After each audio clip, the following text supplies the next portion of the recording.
ठाकरे बंधू एकत्र येण्याची चर्चा आहे. तुमच्या चेहऱ्यावर पण हास्य दिसून येते, समाधान दिसून येत आहे. खरं म्हणजे एकंदर मराठी माणसाचा जो कल आहे तो दोन्ही ठाकरे बंधूंनी एकत्र यावं असा महाराष्ट्राचा कल आहे. आणि त्यात करून आज जी मुलाखत झाली त्या मुलाखतीमध्ये त्यांनी सांगितलं की महाराष्ट्राच्या हिताचं आहे तर आमचं सगळं कुरबुऱ्या बाजूला ठेवून आम्ही एकत्र यायला तयार आहोत. मला वाटतं 15 ते 18 मिनिटाच्या आत उद्धवजींनी पण सकारात्मक असं आपल्या स्वतःच्या भाषणामध्ये सांगितलं गेलं. त्यामुळे एक तर ते सक्के मावस भावंड, सक्के चुलत भावंड, सख्या का म्हणजे उद्धव बाळासाहेब आणि श्रीकांतजी हे सक्के भाऊ, त्यांची ही 2 मुलं. त्यामुळे अगदी रक्ताची नाती. त्या रक्ताच्या नात्याने जर एखादा निर्णय घेतला तर आमच्यासारख्या शिवसैनिकाला त्याचं काय किंतु परंतु करायची गरज नाही. पण मागच्या काळातली कटुता बघता, मागच्या एकंदरीत दोघांमधली कटुता बघता मला कसं वाटतं एकंदरीत हे जुळून येईल असं वाटतंय का? नाही, आत्ता पण बघतोय नुसतं दोघांकडनं सकारात्मक चर्चा झाल्यानंतर ते घडूच नाही म्हणून कसे प्रयत्न केले जात आहेत. म्हणजे आत्ता असे महाशय आहेत की राज ठाकरेंवर कसे अन्याय झालं हा तुम्हाला आता 20 वर्षानंतर साक्षात्कार झाला. मग तेव्हाच का नाही बोललात? तेव्हा पक्षाच्या, उद्धवजी बाळासाहेब ठाकरे पक्षाच्या सगळ्या पदांचे तुम्ही उपभोग घेतलात आणि आज तुम्हाला राजसाहेबांना सांगण्यासारखं म्हणजे तुम्ही येऊच नका असं घडवण्यासाठी त्यांच्यावर अन्याय झाला, त्यांच्यावर हे झालं अशी वक्तव्य करणं म्हणजे महाराष्ट्राच्या हिताचं होतच नाहीये. कारण ज्या वेळेला महाराष्ट्रावर घाले घातले गेले तुम्ही पाहिलं असेल की सगळे कारखाने, धंदे, उद्योगधंदे जेव्हा महाराष्ट्राच्या बाहेर गेले ते कोणाच्या माध्यमातून अधिक सुखकारक झालं हे लोकांनी पाहिलं गेल्या 3 वर्षात 4 वर्षात. त्यामुळे आत्ता जर वाटत असेल की खरंच अजूनही ही जी काय चाललंय संपूर्ण महाराष्ट्रामध्ये मराठी भाषेची गळचेपी, मराठी माणसाची गळचेपी आणि करणारे मराठ्यांना हाताशी धरून करणार, तर त्यासाठी जर ते एकत्र दोघंही आले होऊ नये म्हणून तर सगळ्यांना आनंद आहे. राज ठाकरेंची साथ आणि दादूकडून मिळालेला प्रतिसाद भविष्यात काहीतरी वेगळं नांदी बघायला मिळू शकते. आत्ता एकंदर ह्या आजच्या दिवसात घडलेल्या गोष्टीवर तर टायमिंग या दोघांचं जे घडलंय कारण म्हणजे टायमिंग बघता क्षणी ठाकरे ब्रँडच जर 1 to 1 संपवणार असतील तर मला वाटतं ठाकरेच्या ज्या काही गोष्टी आज घडल्यात त्या सकारात्मक घडो अशी सगळे प्रार्थना करतायत. दोन्ही पक्षांना कुठेतरी फायदा होईल का या गोष्टीचा आपल्याला असं वाटतं? बघा आत्ता तरी फायदे आणि तोट्यापेक्षा तुमच्या नावाचा ब्रँड पूर्ण महाराष्ट्रातनंच काढून टाकण्याचा जर प्रकार होत असेल आणि होत असेल नाही होतोय, झालाय, प्रयोग सगळे झाले ते अजून यशस्वी नाही झालेत. पण ज्याला म्हणतो ना झालंय पण झाले पण नाही कारण कोर्टातून अजून ते पक्का आलं नाहीये. पण तोपर्यंत दिल्लीश्वरांच्या आशीर्वादाने तर सगळं चाललंय. सध्या राजकीय परिस्थिती पाहता, सध्याची राजकीय परिस्थिती पाहता ठाकरेंचं एकत्र येणं महाराष्ट्रासाठी किती फायदेशीर आहे? महाराष्ट्र आणि मराठी माणसासाठी खूप फायद्याचं आहे. कारण बीएमसी एकघट्ट जर मतदान दोन्ही पक्षात झालं तर ते कुठेतरी सत्ता येऊ शकते. बघा आत्ताच सगळी इक्वेशन आत्ताच बोलणं काही गरजेचं नाहीये. कारण कुठचंही एखाद्या गोष्टीमध्ये आपण एखादी चर्चा करतो त्यावेळेला त्या सगळ्या गोष्टींची साधक बाधक चर्चा करून जे मागच्या ह्याच्यामध्ये जे काय आपण एकमेकांची ओझी उचलली आहे ती रिलीज करून आपण एकत्र यावं असं दोघांकडनं प्रतिसाद होत असेल. पण तो होत असताना, प्रतिसाद देत असताना आणि छत्रपती शिवाजी महाराजांच्या शपथा घेऊन अजूनही ती कामं पुरी नाही झाली.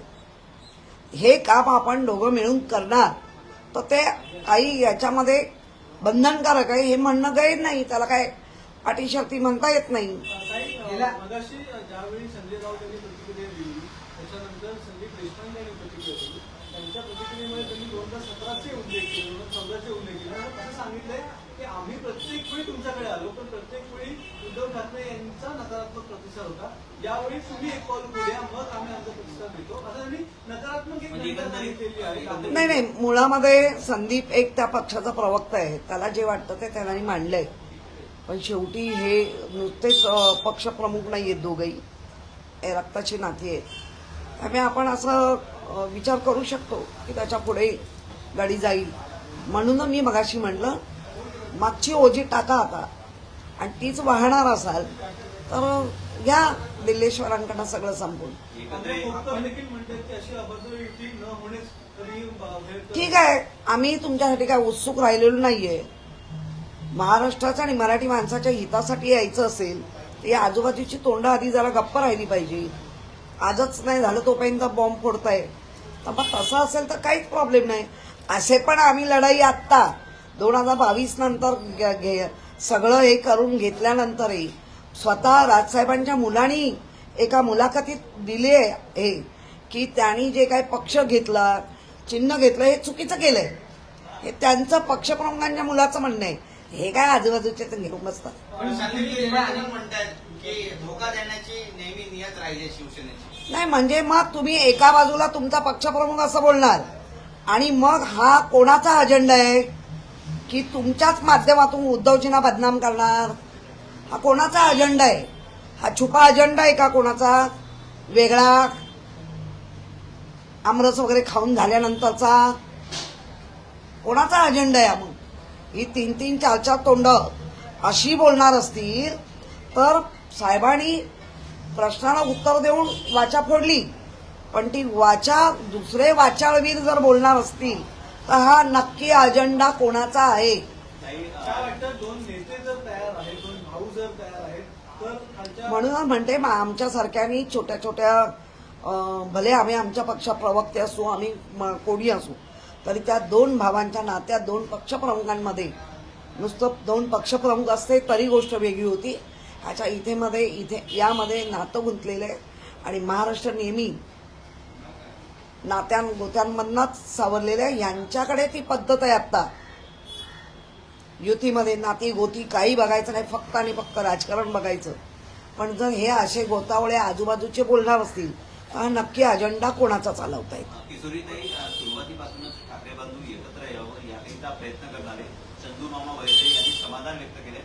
त्यांनी पण एकंदरीतच अंकुर फुटलेले बघताना पाहायला समाधान वाटलं त्यांना. हो बरोबर आहे. एवढे बुजुर्ग आहेत. त्यांची पण मनोमन इच्छा आहे की त्यांच्या दोघांच्याही लहानपणांचं जडणघडण त्यांनी जवळून पाहिलेले आहेत आणि ते त्यांचे मामा आहेत. त्यामुळे त्यांना वाटणं स्वाभाविक आहे. जे आज महाराष्ट्राला वाटतंय तेच त्यांना वाटतंय. नाही, उद्धव ठाकरेंनी जी टाळी दिली आहे एकंदरीत राज ठाकरेंना ती वाटते का आता सफल होत? मला वाटतंय काय म्हणण्यापेक्षा एकंदर आता होणाऱ्या ज्या काही खेळ आहेत त्या कशा आहेत. कारण आपण पाहिलंय मग एका बाजूला त्यांचे जे आता संदीप म्हणा किंवा बाकी सगळे ते जर अशा पद्धतीने बोलत असतील तर मग जवळ नेऊन तोडायचं असा प्रकार आहे का?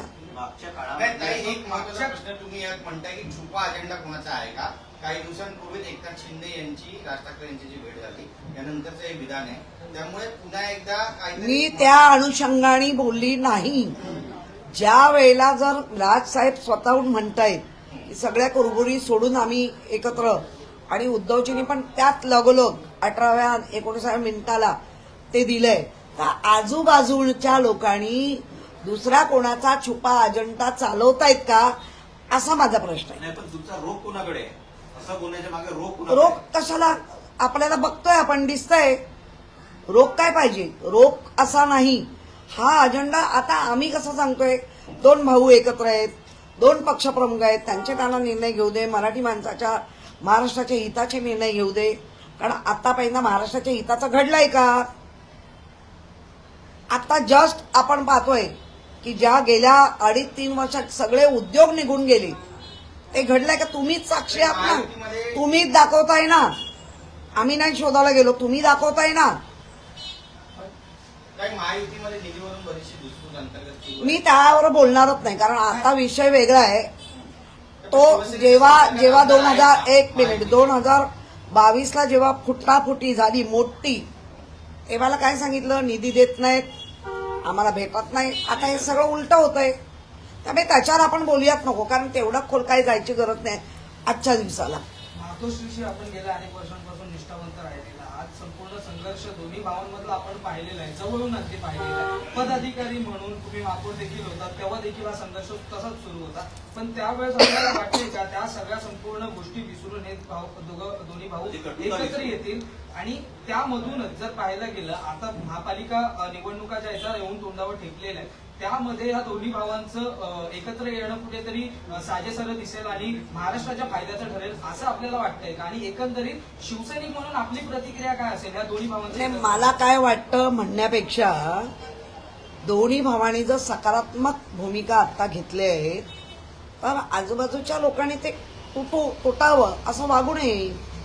स्वतः संजय राऊतांनी पण तेच सांगितलं की राज साहेबांना आलेला प्रतिसाद आम्ही का नाकारावा, हे त्यांचं वाक्य आहे. फक्त ते प्रत्येक गोष्टीला ज्या पद्धतीने आता महाराष्ट्रात होतंय, म्हणजे कन्फ्यूज, म्हणजे आपल्याला कन्व्हिन्स करू शकत नसलो तर कन्फ्यूज करून सोडा, ते थांबलं पाहिजे आणि एकत्र आले पाहिजे. मातोश्री कुठेतरी शिवतीर्थाच्या जवळ जाईल का यासाठी? बघा, हे कोण कोणाच्या जवळ जाईल यापेक्षा मराठी आणि महाराष्ट्राचं हित कशात आहे हे बघणं जास्त सोपं आहे. तर यापूर्वी पण बरेचसे प्रयत्न झाले मनसे आणि शिवसेनेला एकत्र आणण्याचे, पण ते काही यशस्वी होऊ शकले नाही. तुम्ही आता जरा हे सगळे बातम्या कमी करा, बरोबर एकत्र येतील आणि महाराष्ट्र आणि आपला मराठी माणसाचं हित साधलं जाईल.